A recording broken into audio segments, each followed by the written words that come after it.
There are many medical conditions that are misrepresented in popular media, a prominent one being obsessive-compulsive disorder, or OCD.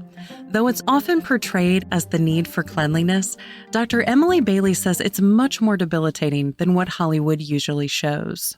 OCD is really characterized by obsessions and compulsions, obsessions being unwanted intrusive thoughts that cause distress, cause anxiety, and then this compulsive piece where they're engaging in some sort of behavior to reduce the anxiety that the obsession causes. Bailey is a clinical psychologist who treats a subtype of OCD called scrupulosity, also known as religious OCD.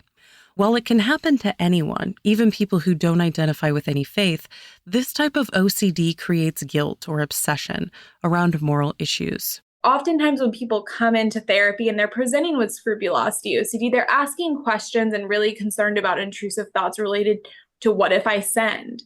Am I praying correctly? Did I offend a higher power?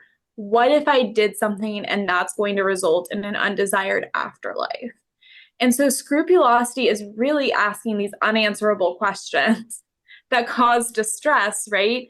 And they come to us often not even knowing that this is their diagnosis, like what OCD is, because so often people are trivializing OCD to be just about cleanliness. So this is a completely different subtype that's really not fully understood.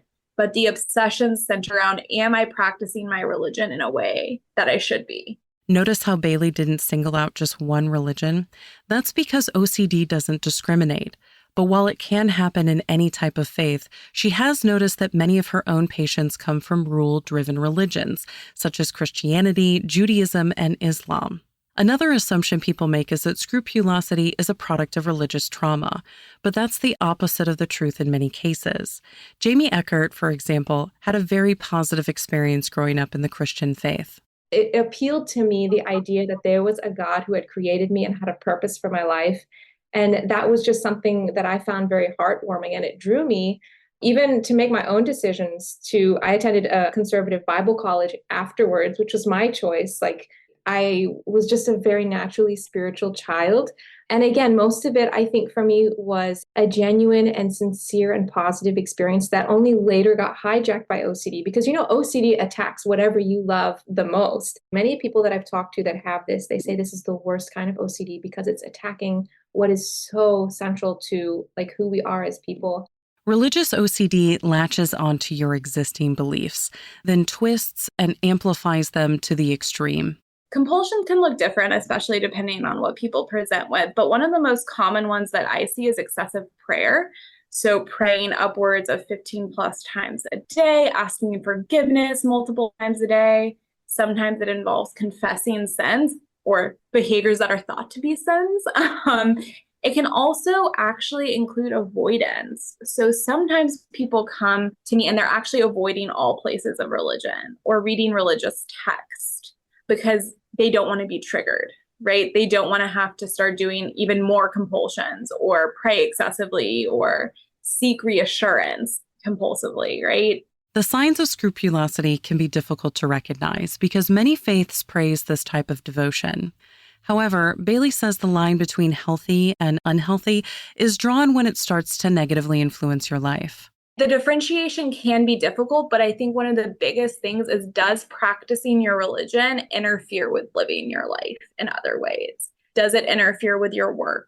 Does it interfere with your relationships, right? Your romantic relationships, your friendships? Does it cause you distress? That's another really big component. If you feel fear or distress when practicing your religion, then the likelihood is that you may be engaging in a compulsion. Sadly, it took Eckert years before she would realize this difference. Her OCD first began to creep in during her college years. I would get these impressions about what I had to wear, what I could or couldn't eat, when did I need to abstain from eating. Even the quote unquote God voice was telling me who I had to marry, and of course it's somebody that I could never imagine myself being with. So I'm like, no, God, I don't want to do that. But if that's what God wanted, that's what Eckert believed she had to do, even though she couldn't imagine a happy future with this man. Though she was eventually able to overcome this compulsion, all of these thoughts became demanding and oppressive, very unlike the God she had grown up knowing her whole life. My understanding of God was very healthy and full of grace and very positive. And yet my day-to-day experience just started to landslide into this really strange concoction of all of these impressions that seemed like God was telling me to do things, even to the point, like when I say micromanaging, even to the point of like, I'd get impressions that if I was going from the cafeteria to the admin building, I had to walk this way instead of that way. Like I would have to go the longer way. And I'd be like, well, why, God? Well, I don't know. But the impression was there. And I had to follow it because maybe something bad would happen to me, or maybe God was testing me to see if I was really in tune with his voice. And if I wasn't in tune with his voice, then what did that mean for my salvation? These continuous thoughts began to snowball into larger questions and doubts that would get stuck in Eckart's head. Does God exist? Is my religion the true faith? I felt like if I don't figure out these answers, my whole life is on the line. A big one for me was, whether or not God actually exists. If God doesn't exist, my whole faith is meaningless. So, like, why am I even bothering with all of this? I would hole myself up in my dorm room for like 8 hours at a time, listening to apologetic sermons about the existence of God or salvation and things like this. And it would just make me feel so good. But then a few weeks later, I would feel the need to like revisit it again and reassure myself again that those answers were correct for me. These compulsions continued to persist even after college when Eckart and her husband moved to the Middle East to work as missionaries. I was working with refugees, so I had a lot of compassion fatigue going on. I had a lot of pressure on me constantly. And I had had some circumstances occur in my professional life that felt like a failure to me. And because my work was related to my religion and my church, and I worked for a church organization, it felt like if I fail professionally, I'm actually failing God. It was during this mission trip that Eckart had a mental breakdown that included severe clinical depression and suicidal ideation. The couple moved back to America to get her help. Eckart came across the term religious OCD through a Google search and identified with it immediately. She was able to get an official diagnosis and finally receive professional help to treat the thoughts that had been torturing her for years. The clergy don't know what to do with this. They tell you, pray harder, pray harder, pray harder, and that's going to backfire on you. The secular psychologists tend to, have a more secular approach, which I can tell you, I have so many people in my support group that have just fled from therapists, which is so sad because they're afraid that therapy is going to make them deny God. It's going to make them sin. It's going to, just push them further away from the Lord. So it is a really complicated, and I don't think any of us have perfect answers to what to do with this. But one of the things that's just been helpful for me is recognizing this is two things at once. This is my relationship with God, and that's a spiritual thing. And this is also my brain, which is a real organ that's sitting inside my head. And it needs treatment. It doesn't necessarily just need to kneel down and pray harder. Bailey says a lot of providers either don't know how to treat religious OCD or they miss the signs altogether. And since the illness is so intertwined with someone's faith, there's a big fear that the choice is either to be healthy or keep their faith. So many just don't seek treatment. However, Bailey says that scrupulosity treatment is not at all an attack on the patient's religion. The goal is to actually bring you closer to your faith and practice faith in a way that aligns more with your faith community and with the tenets of the faith. I always say that OCD has a very intense way of hijacking our faith and making us believe we have to do X, Y, and Z to be, a Christian, for example. That's not the case. The goal, what we really want to do is just provide them with the ability to do whatever people in their community do as a part of their normal faith practice. And this is achieved through exposure and response prevention. And it essentially involves exposing an individual to situations that they fear and then using response prevention while being exposed. So what does response prevention mean? That means we're not going to allow you to engage in the compulsion, or we're going to reduce the compulsion in some way.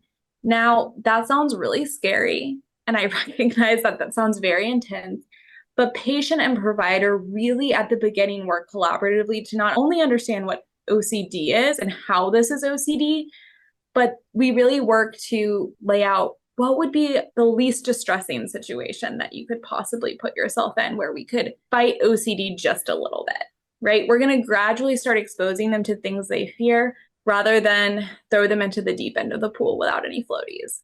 This helps the patients learn to tolerate anxiety and realize that they can get through the uncomfortable feelings without needing to act on the compulsion.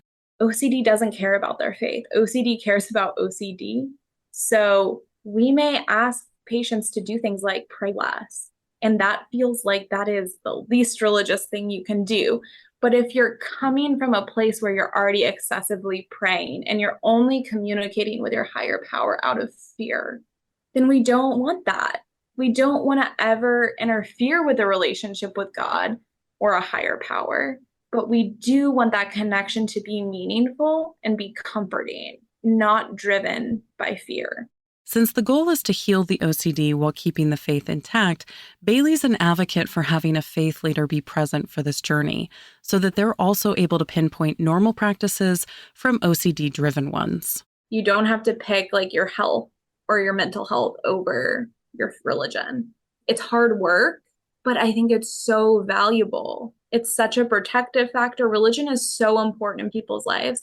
I would never ask somebody to leave their faith just because OCD got hard. There's so much you can overcome. You can find more information about Dr. Emily Bailey, Jamie Eckert, and all of our guests on our website, radiohealthjournal.org. For more behind the scenes, follow Radio Health Journal on Facebook, Instagram, and X. Our writer-producer is Kristen Farah. Our executive producer is Amira Zaveri. I'm Elizabeth Westfield.